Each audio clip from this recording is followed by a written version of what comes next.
Hi everyone, this is Naima Mumtaz, Assistant Professor, Department of Education, Hazara University.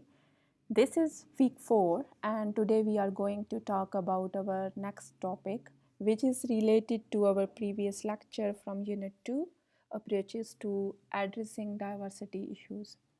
In this lecture, we will talk about learning difficulties, language, religion, gender and cultural differences, and social and economic status. So my first point is this, that how do learning differences among students affect classroom experiences and how we as a teacher have to address these issues. As we know, we all are different. No two human beings are exactly alike. So it is our duty that as a teacher we must recognize that every student is unique.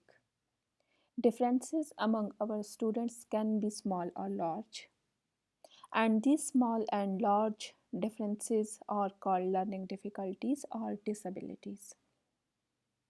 So, what is learning difficulties? The term learning difficulties covers a wide range of conditions from dyslexia and attention hyperactive defect disorders, Down syndrome, etc. Although learning difficulties can affect people of all ages, however, they are very particularly problematic for children who are learning how to read and write. So, in this slide, we are going to talk about learning difficulties. A learning difficulty is a condition that can cause an individual to experience problems during classroom learning. Here are 4 learning difficulties. The first one is dyslexia. Generally, students with dyslexia experience difficulty hearing the sounds that make up words.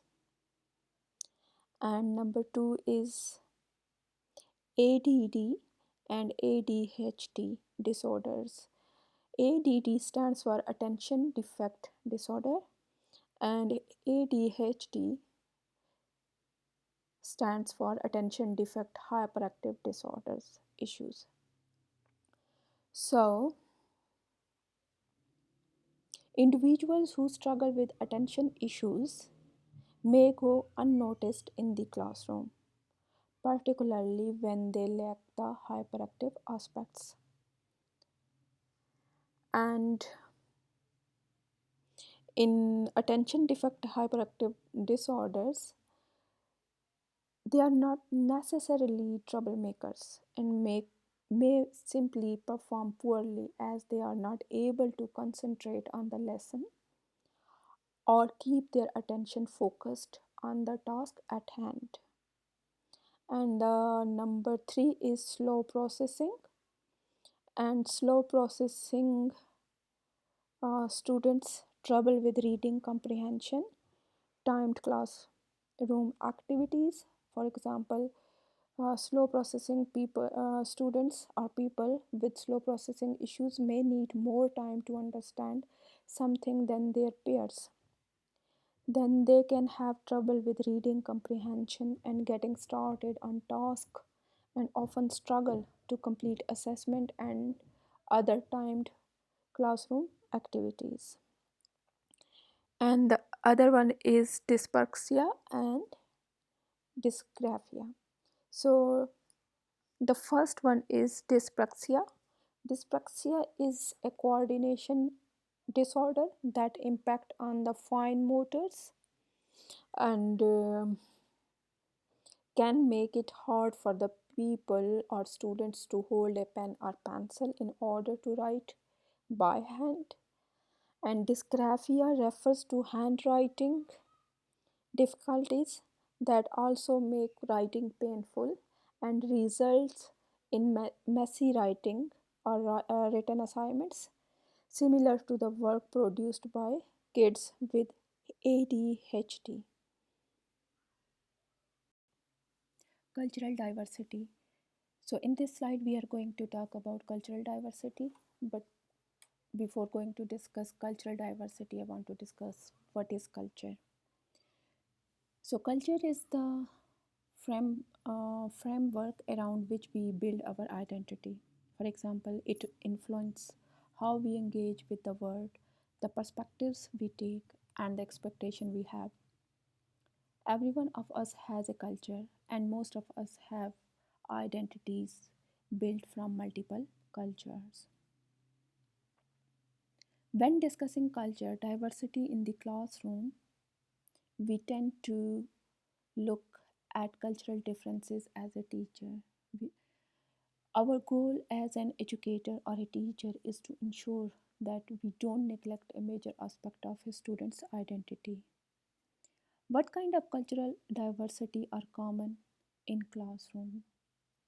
To foster cultural awareness, we have to consider all the differences and aspects of cultural culture that can influence our students' perception, attitude, and behavior. So, common cultural differences include race, ethnicity, religion, language, economic or socioeconomic status, and gender. So, race and ethnicity.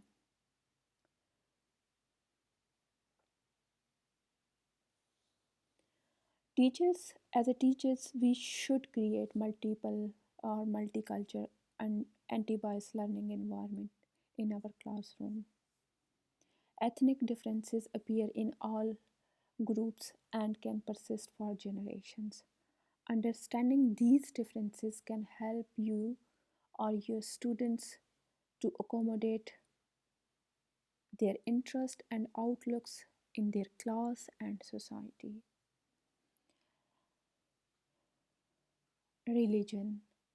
While we know that not everyone worships in a same way, and the some don't worship at all in some parts of the world, it's good to familiarize our students with the ways religion, traditions, and requirements can impact on our students' behavior. The next one is language. Language barrier should not be educational barrier. While you can't be expected to speak every language, you can be expected to make accommodate those who speak different languages.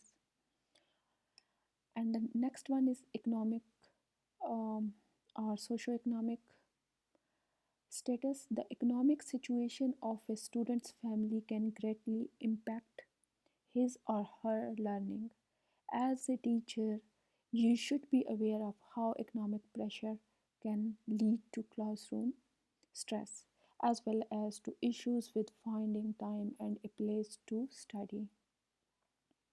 So next one is gender, and a student's gender identity can become a point of conflict in their lives. It shouldn't also be a point of conflict in the classroom. Certainly, one difference that can be measured among any human population is gender. Gender become a factor in the classroom instruction when the teacher create a learning environment that favors the success of either boys or girls.